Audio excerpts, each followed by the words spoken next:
history of Lathrop Homes begins in 1938 when it completed construction as part of the New Deal.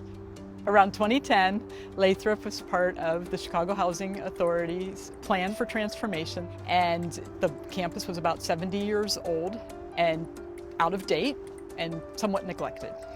So the Lathrop Homes redevelopment was a 7-year planning process. It involved residents, community members, and architects and others that wanted to contribute to the beauty of preserving this historical landmark. Now it's a mix of public housing residents, residents that are receiving rent subsidy, and then residents who are paying full market rate. There are several features in the Lathrop Homes redevelopment, not least of which is the Great Lawn. This is a wonderful amenity to have in the middle of a community. There's also the connection to the river. Originally, Lathrop was not connected to the river at all, and we felt that that was really important that that happened. The river today is, in many places of the city, considered an amenity. It's different than it was in the past. And then the other important piece was the creation of a pedestrian bridge. It's an underpass, essentially, under Diversey Avenue. The residents certainly wanted all of the amenities that you get in modern life.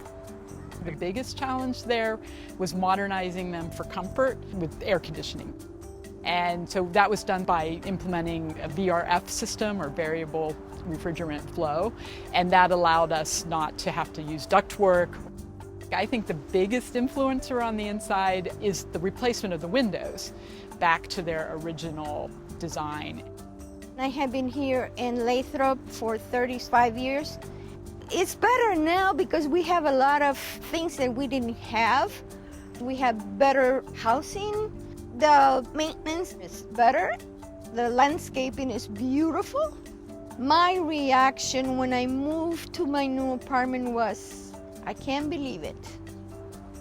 Lathrop is a really great example of resiliency, and it embodies these principles that we're always talking about: open space, active living, and biophilia, the connection to nature. So it's really a place we should all be studying for future development and planning.